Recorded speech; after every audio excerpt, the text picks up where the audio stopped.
Hello dear students, मैं हूं आपके साथ PK Sethi, assistant professor zoology, government girls college Jaisalmer से।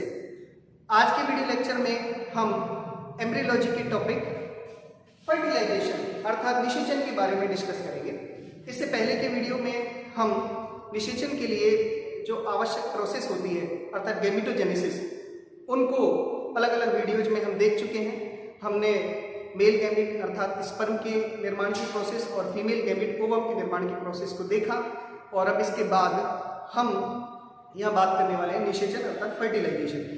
तो देखिए, जैसे कि हम जानते हैं, हम एम्ब्रियोलॉजी के बारे में अध्ययन कर रहे हैं और एम्ब्रियो फॉर्मेशन के लिए जरूरी है कि मेल और फीमेल गैमेट जो है वो आपस में मिल जाए, और मेल और फीमेल गैमेट की जो आपस में मिलने की क्रिया है, इसे सिंपल शब्दों में हम फर्टिलाइजेशन कहते हैं।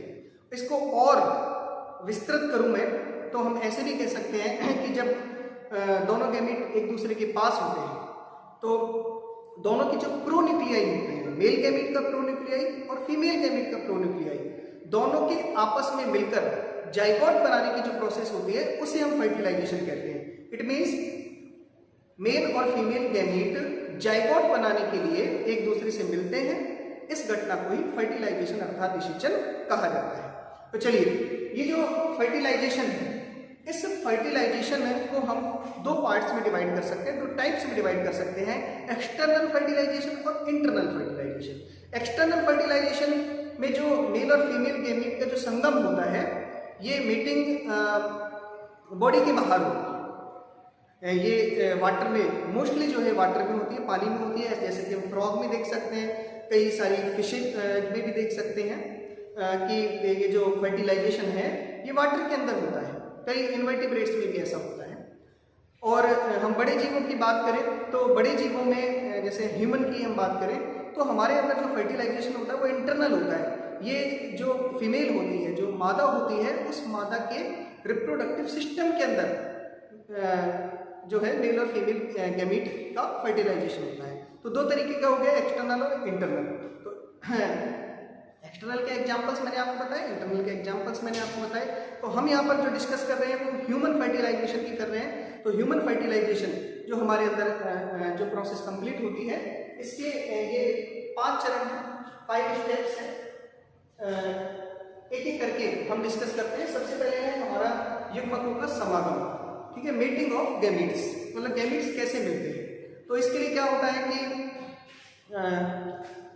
यदि वाटर में रहने वाले एनिमल्स हैं तो मेल और फीमेल अपने गैमेट्स को, मतलब स्पर्म को और ओवम को पानी में छोड़ देते हैं और पानी की सहायता से वो एक दूसरे के पास पहुंच जाते हैं।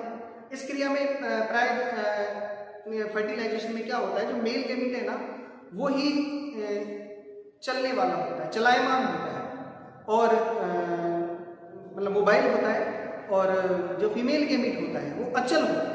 मेल गैमेट को प्राय चल के जाना होता है।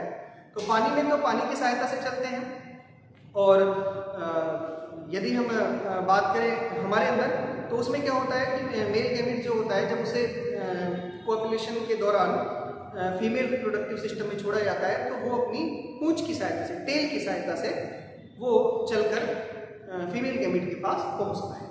तो इस तरीके से दोनों गैमेट एक दूसरे के नजदीक आते हैं। इसे हम मीटिंग ऑफ गैमेट कह सकते हैं। वाटर में यदि मीटिंग हो रही है गैमेट्स की तो उसके लिए कुछ शर्तें होती हैं, कुछ कंडीशन होती है कि वाटर में फर्टिलाइजेशन कब सक्सेस होगा। उसके लिए आवश्यक शर्तें ये हैं कि एक तो गैमेट्स ज़्यादा होने चाहिए, मेल गैमेट चलायमान होना चाहिए, इसके अलावा वातावरणीय जो फैक्टर है, क्लाइमेटिक कंडीशंस हैं, वो भी अनुकूल होनी चाहिए। इस तरीके की शर्तें यदि पूरी होती हैं तो एक्सटर्नल फर्टिलाइजेशन जो है वो सक्सेस हो पाता है। इंटरनल फर्टिलाइजेशन उसमें ज़्यादा ऐसी कोई प्रॉब्लम्स नहीं आती हैं। इसके बाद है शुक्राणुओं का योग्यता अर्जन। तो देखिए, इससे पहले एक बात और है कि मेल गैमेट फीमेल गैमेट के पास चलकर जाए। इसके लिए क्या होता है कि इन के पास हम बात करें तो जैसे वाटर की बात करें कि वाटर में बहुत सारे एनिमल्स रहते हैं, वो अपने मेल गैमेट छोड़ सकते हैं, फीमेल गैमेट छोड़ सकते हैं। तो किस तरीके से किसी मेल गैमेट को ये पता लगता है कि ये फीमेल गैमेट उसी की जाति का है, उसी की स्पीसीज का है। तो इसके लिए प्रोसेस होती है, कंसेप्ट होता है फर्टिलाइजिंग एंटी फर्टिलाइजिंग सिद्धांत। तो इसमें क्या होता है कि फीमेल गैमीट पर फर्टिलाइजिंग होते हैं और उसका एंटी फर्टिलाइजेशन उसी स्पीसीज के मेल गैमीट पर होता है। ये एक ताला चाबी की तरह है, लॉक एंड की तरह। तो जैसे लॉक एक विशेष की से खुलता है, ऐसे फर्टिलाइजेशन से एक विशेष ही एंटी फर्टिलाइजेशन, मतलब उसी जाति का, उसी स्पीसीज का एंटी फर्टिलाइजेशन क्रिया करता है और वो दोनों आपस में क्या बनाते हैं, जाइगोट बनाते हैं।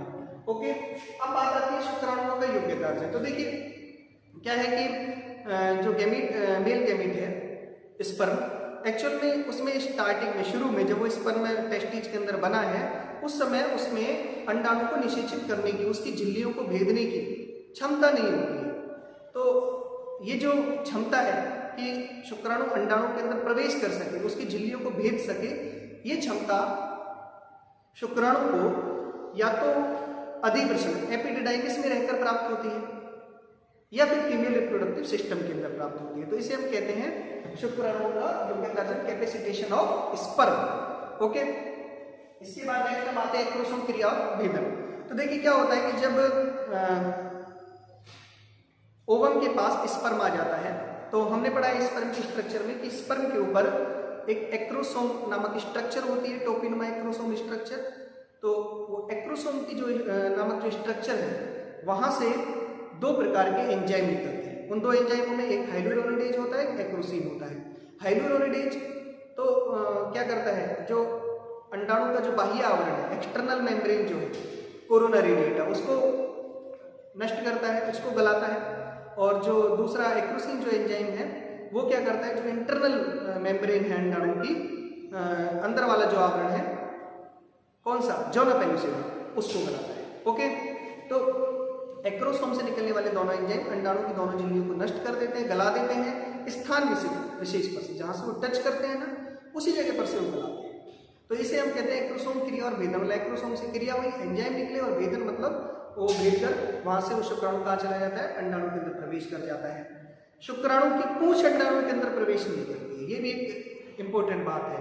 हम जानते हैं कि 4 पार्ट होते हैं स्पर्म के, उनमें से जो लास्ट वाला पार्ट है टेल, वो अंडाणु के अंदर प्रवेश नहीं करती है। इसके बाद हम आते हैं अंडाणु का सक्रिय एक्टिवेशन ऑफ ओवम। अब क्या होगा, ओवम का एक्टिवेशन होना है, जैसे ही शुक्राणु स्पर्श करता है अंडाणु को, तो अंडाणु के अंदर एक्टिवेशन होता है। इस एक्टिवेशन में क्या क्या होता है, एक तो निषेचन शंकु, फर्टिलाइजेशन कोन का निर्माण होता है। एक शंकु का स्ट्रक्चर बन जाती है, जहां से शुक्राणु अंडाणु को स्पर्श करता है ना, वहां पर एक कोन लाइक स्ट्रक्चर बन जाती है।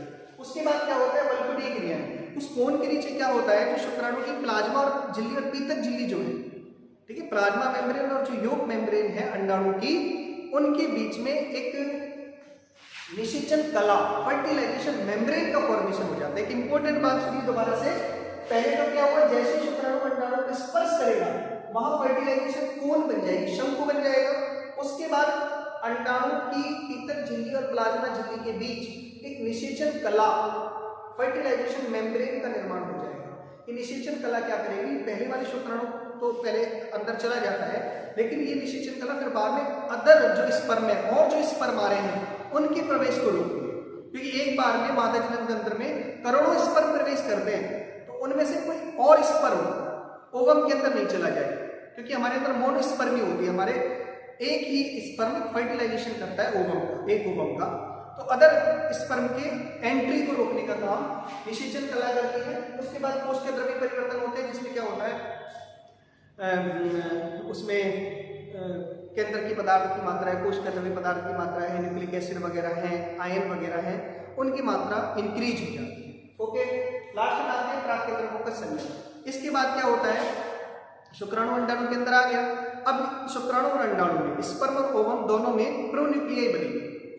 शुक्राणु के अंदर भी प्रोन्यूक्लियाई बनेगा। शुक्राणु के अंदर प्रोन्यूक्लियाई कैसे बनेगा कि शुक्राणु जो है यहाँ से इंटरफेज अवस्था में प्रवेश कर जाएगा कोशिका विभाजन की, और इंटरफेज अवस्था में प्रवेश करने पर उसके न्यूक्लियाई को हम कहेंगे प्रोन्यूक्लियाई, मेल प्रोन्यूक्लियाई। और फीमेल प्रोन्यूक्लियाई कैसे बनता है, हमने देखा है ना कि oogenesis में जो मैच्योरेशन होता है, तो oogenesis में हमने देखा था मैच्योरेशन फेज में एक तो होता था म्यूसिस फर्स्ट, दूसरा होता था म्यूसिस सेकंड। म्यूसिस फर्स्ट तो उसी टाइम हो जाता है जब oogenesis होता है, म्यूसिस सेकंड तब होता है जब ये स्पर्म शुक्राणु के अंदर आता है। तो जब मियोसिस सेकंड होता है तो मियोसिस सेकंड के बाद ओवम का जो न्यूक्लियाई है उसे फीमेल प्रोन्यूक्लियाई कहते हैं। तो मेल और फीमेल प्रोन्यूक्लियाई जो है ये दोनों आपस में मिल जाते हैं। आपस में मिलने की इस प्रोसेस को हम उभय मिश्रण या एम्फीमिक्सिस कहते हैं और इस तरीके से डिप्लॉइड जाइगोट का फॉर्मेशन हो जाता है। तो ये आज हमारी बात हुई निषेचन अर्थात फर्टिलाइजेशन के बारे में। फर्टिलाइजेशन की इंपॉर्टेंस की महत्व की बात कर लेते हैं। फर्टिलाइजेशन सेक्स डिटर्मिनेशन करता है, लिंग का निर्धारण करता है फर्टिलाइजेशन। कुछ जीवों में फर्टिलाइजेशन से पूर्व भी जो है लिंग निर्धारण हो जाता है। मधुमक्खी की कुछ विभेदों में ऐसा पाया जाता है और भी कुछ जीवों में, लेकिन बड़े जीवों में सेक्स डिटर्मिनेशन जो है वो फर्टिलाइजेशन के बाद होता है। डिप्लॉइड स्टेज दोबारा स्थापित हो जाते हैं। जानते हैं कि गैमीट तो हैप्लॉइड होते हैं और जबकि जो जीव हैं उनकी कोशिकाएं डिप्लॉइड होती है, तो डिप्लॉइड स्टेज दोबारा आ जाती है जब मेल और फीमेल गैमीट दोनों आपस में मिलते हैं। तो डिप्लॉइड स्टेज का भी फॉर्मेशन जो है इसके द्वारा होता है, फर्टिलाइजेशन के द्वारा।